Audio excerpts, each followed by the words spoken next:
లోకస్తులు పనిని తప్పించుకుంటారు. ఈడిచ్చే 3,000కి ఈ పని ఎందుకురా అని తిట్టుకునే లోకం ఉంది. It's not about salary, it's about the blessing called work. నేను బ్లెస్సింగ్ అని అంటున్నాను ఎందుకంటే వర్క్ అనేది శాపం కాదు. ఎందుకంటే ఆదాము పతనం మునిపే దేవుడు ఇచ్చిన ఒక బ్లెస్సింగ్ అది.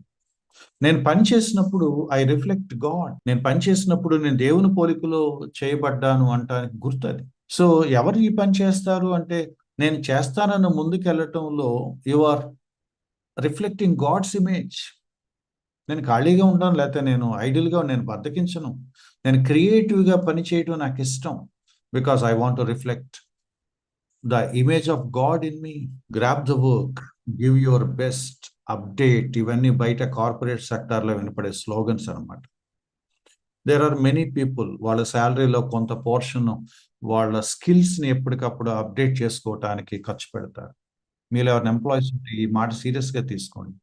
మీ స్కిల్స్ ఎప్పటికప్పుడు మీరు అప్డేట్ చేసుకోవాలి. మాకు అవి నేర్పలేదు అంటే ఇప్పుడు నేర్చుకోండి. ఇంకా మీరు no excuses. If you really believe that this job is given by God to me, దేవుడు ఈ ఉద్యోగాన్ని నాకు ఇచ్చాడు నువ్వు నమ్మితే ఆ ఉద్యోగానికి తగినట్టుగా నువ్వు అప్డేట్ అవటం నీకు చాలా అవసరం. దేవుడు ఈ పని నీకు చెప్పాడు, ఆ పని నువ్వు చేయాలి. ఫర్ ఎగ్జాంపుల్, ఇదిగో ఈ పని నువ్వు చేయని దేవుడు మిమ్మల్ని అడిగితే, ప్రభా అది నాకు రాదు అని మీరు అంటారా? లేక నేను చేస్తాను ప్రభా, బట్ నువ్వు నా సహాయం చేస్తే నా సామర్థ్యాన్ని పెంచుకొని అయినా సరే నేను చేస్తాను కానీ చేయను అని నేను అనను అని అంటారా? స్టూవర్డ్షిప్, గృహ నిర్వాహకత్వం. దేవుడు మీకు పని ఇచ్చినప్పుడు అది దేవుడిచ్చిన పని, దాన్ని ఉత్తమంగా చేయాలి, బెస్ట్ చేయాలి. కుదరకపోతే నేర్చుకోనైనా చేయాలి. That's the spirit. So you should give your best. మీరు ఎంత చేయగలిగితే అంత చేయండి. అండ్ మీకు తెలియదు బ్రదరు, మా చేస్తా ఉంటే లోకం వాడేసుకుంటుంది అని.